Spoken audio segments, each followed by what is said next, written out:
So now let us take a look at some of the examples to understand the application of SolidWorks. For this session, we will be designing a simple 4-cylinder inline engine assembly.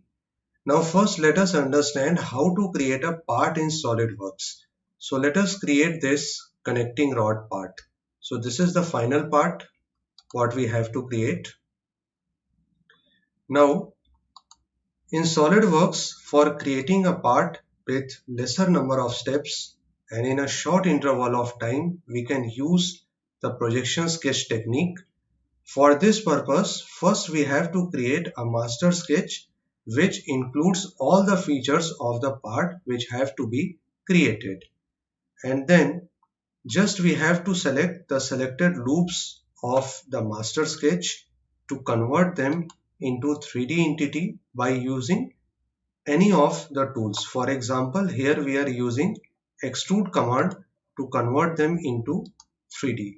So here, as we can see here, just by selecting these circles, they are getting converted into the cylinders, and then we will be inputting the required depth. Now let us create similarly the other features. So here again I will select same sketch, then I will go to extrude. Here I will selecting the contour which needs to be extruded here, and then by going into the sketch contour option we can select the multiple contours which need to be included for this particular operation. So it's quite easy to do in SolidWorks. As we can see here, instead of creating multiple sketches for each feature every time, we can just work from a single sketch. So this saves our time while designing the part. Next we have to create a side cut here. So for that I will be selecting the sketch to create it on the side plane, and then we will use extrude cut command to create it. Now since this cut is maintained till the last, so here I will be giving the condition of through all. So in this manner we can use multiple tools in SolidWorks to create our part. Now this cut needs to be replicated on the left side also. For that we will just mirror this cut about the right plane. So just select the cut, go to mirror command, and then select the right plane and OK. So this has finished up our connecting rod part. So it's very easy. What next we can do? We can directly create the drawings by taking the reference from this part. So here first, when we select the option of make drawing from part, the software gives us option to select, for example, the sheet size, sheet orientation. Suppose I want to work on a A4 landscape sheet, so I will select it, then OK, and then directly from the part we can create the views also. So it's quite easy to draft the part also directly after creating the 3D model. So let us say I want to start from the front view. Just drag and drop here, and once a view is created, from its reference we can create the other orthographic views also. So this process is quite easier and it consumes very less time to complete all these steps. I will be changing the display of these views so that I can see the hidden features visible here. Now next I want to incorporate the dimensions. So we have to go to annotation tab, model items, and here we have to select the option of entire model and then OK. So here we can see all the dimensions are imported from the part. Now in order to arrange these dimensions in a proper manner, just select the dimensions what we need to modify, then right click here and go to option of auto arrange. So this automatically arranges the dimension in a proper spacing.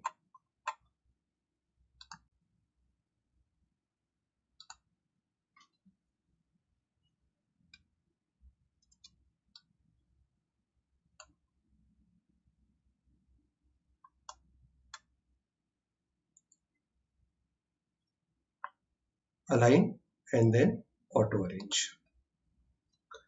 So as we can see here, the software is automatically arranging the dimension at a proper spacing with respect to each other.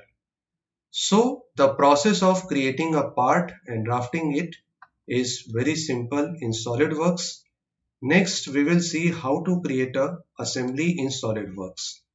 So here I have already assembled some of the parts. Now let us see how to assemble the crankshaft in lower block part.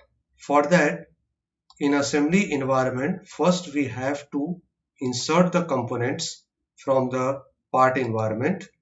Now here the concept of assembly is based upon the concept of degrees of freedom. For example, we want this crankshaft to only rotate in this lower block casing. So we have to assemble it in such a manner so that it's only one rotational degree of freedom is left. And for that we have an option here called as mates or constraints.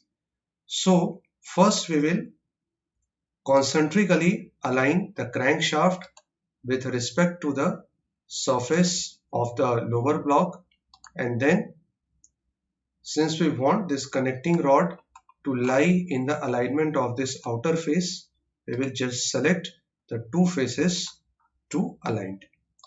Now here during the creation of the assembly, I can also check the motion of the part. It's very easy. Next, I will be assembling the connecting rod part. So now I will be taking connecting rod. So connecting rod has to be assembled in the same manner that it should rotate. So again I will go to mate. Then I will select concentric option. Same, I will select the surface of the connecting rod and the surface of the crank pin. Again, this connecting rod has to be assembled in center of the crank pin. For that, we will use distance constraint and select the required faces from where the distance has to be maintained.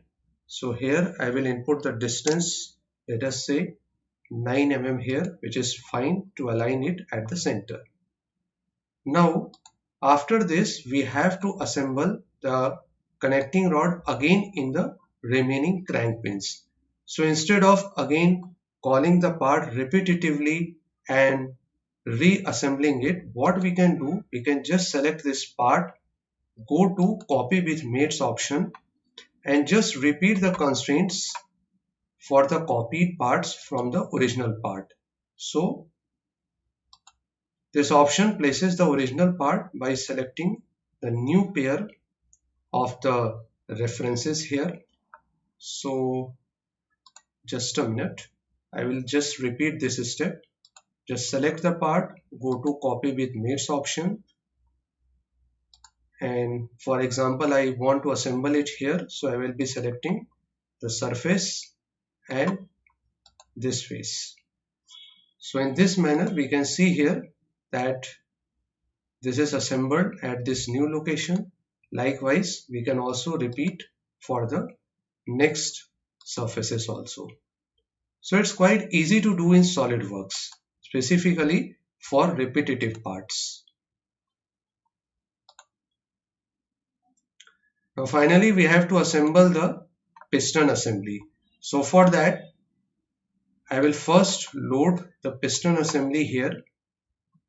Insert components, browse, and then I will load piston assembly.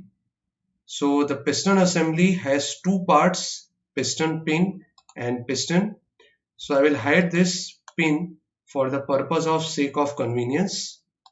And now we will be using the surfaces of piston to align it. So the piston will be having two references. First, it will be concentric with respect to the connecting rod, and the second reference will be, it will be concentric with the surface of the upper block. So in this manner we can assemble the piston. Now for assembling the rest of the units, we can use the same option of copy with mates. Just select the piston assembly, go to copy with mates option, and just repeat the constraints. So in this manner we can complete the full assembly. Now after the creation of the assembly, we can also check the motion feasibility of the assembly, whether by the approach by which we have created the assembly is going to run in a proper sequence or not. For that, in SolidWorks we have an option of motion study. So as we can see here, we can see an animation of the assembly. It is working fine. Apart from it,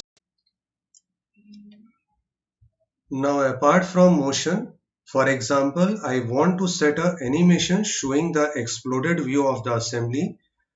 We can create a new motion study, and in new motion study I can select the option of animation wizard. In animation wizard we have to select explode, then next, and here we can set the time of the animation. Suppose I want to see the animation for a period of 10 seconds, then calculate. Now as it calculates, we can see here the exploded view is getting created in a animated form, and finally we can play this motion.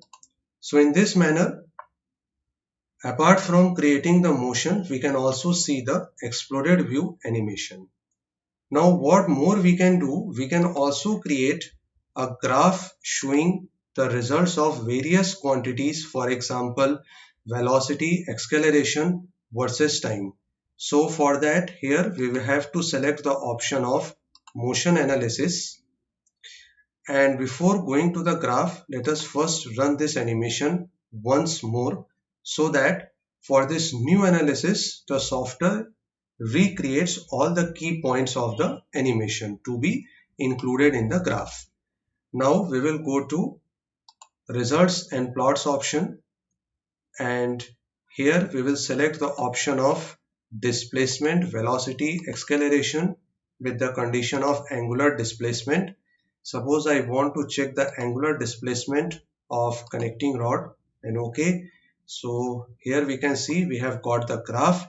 The peaks here show the topmost position of the connecting rod during the motion cycle. Now let us play the animation. So while the animation is being played, we can see here this slider is running across the graph, showing us the exact value of the angular displacement at that particular instant of time. Now, apart from creating the motion studies, we can also create realistic representations of our design, and that is called as rendering. In SolidWorks, we have a multiple options to render the design. First, let us say we want to change the background of our design. We have to go to edit scene. Now here we can select a already built scene, or here I can go to select a customized screen. Let us say I select this particular image to set as a background. So see, the environment is changed. I will set the image up to a full scale in the background, and for example, let us say for more realistic representation, I want to add a light effect on this particular assembly. So for that, here we have to go to display manager, and here we have the option of lights. So we can add different kinds of lights depending upon what kind of effects we want to show here. This is directional light. It focuses the intensity of light uniformly on a particular region of our assembly. So after this, suppose we want to capture this scene as a JPEG image, then we can directly go to save as, and here we can select the option of JPEG. So here we can select JPEG option and save the assembly at a desired location.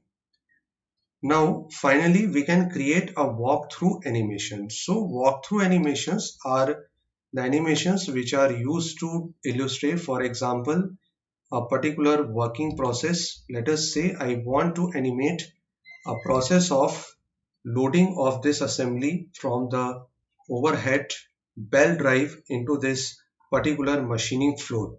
So for that, here we can use these different arrow options to do so.